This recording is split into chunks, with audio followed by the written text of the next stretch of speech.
राजेश टेकाळे जे असतील, डुबे जे असतील, यांनी तिथे सांगितलं की तुम्ही सरकारला त्यांनी केलेली मागणी मान्य करायला लावा, आंदोलन 1 दिवसात 1 तासात संपेल. हे दादांनी देखील सांगितलं, मी सुद्धा बऱ्याच वेळा मीडियासमोर सांगितलेलं आहे. आंदोलन वाढवण्याचं कारण काय? ठीक आहे, त्याला काही प्रोसिजर आहेत, परंतु त्यांनी घोषणा केल्यानंतर लेखी स्वरूपात काही दिलं तर आंदोलन थांबू शकतं.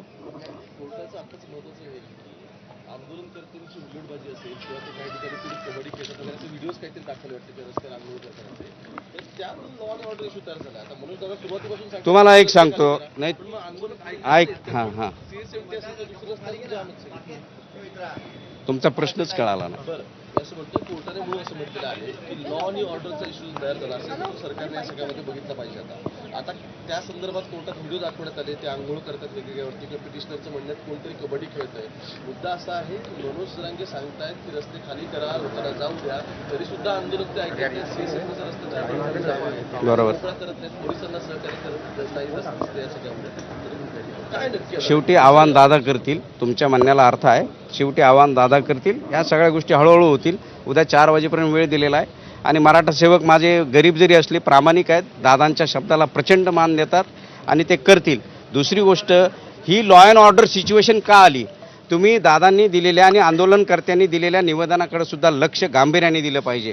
ज्या सुखसुविधा तुमच्या आमच्या मनामध्ये असतात, पाणी, लाईट, आंघोळीचं पाणी, संडास, शौचालय, त्याच्यानंतर जेवण, या गोष्टी तुम्ही अडून, तुम्हाला माहिती आहे 2 दिवस तिथे तुम्ही खाऊगल्ली बंद होती, कोणत्या कारणाने बंद होती, हे सरकारचं काम आहे.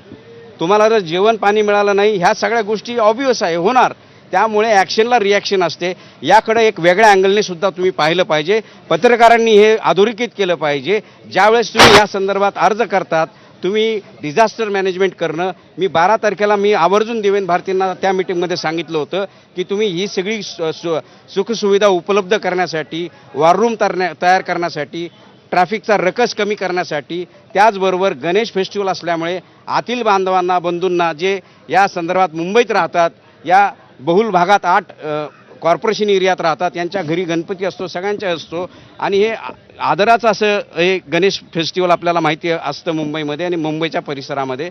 आपण त्याचा सन्मान करण्यासाठी त्याही लोकांना कोणताही त्रास होऊ नये आणि हा सुट्टीचा दिवस असल्यामुळे तुम्हाला हे लक्षात आलं असेल, पाणी न मिळाल्यामुळे या सगळ्या गोष्टी झाल्या. जेव्हा याच्या बातम्या तिथे गेल्या तेव्हा तेव्हा संपूर्ण महाराष्ट्रातून खाण्याचे आणि पाण्याचे ट्रक आले आणि त्या वितरित करण्यासाठी त्यांनी जेव्हा तिथे सुरुवात केली, त्याच्यानंतरचे हे व्हिडिओ तुम्ही सांगताय झालंय, कारण तो एक राग मनामध्ये होता आणि ते झालं असेल आणि काही लोक घुसलेले आहेत.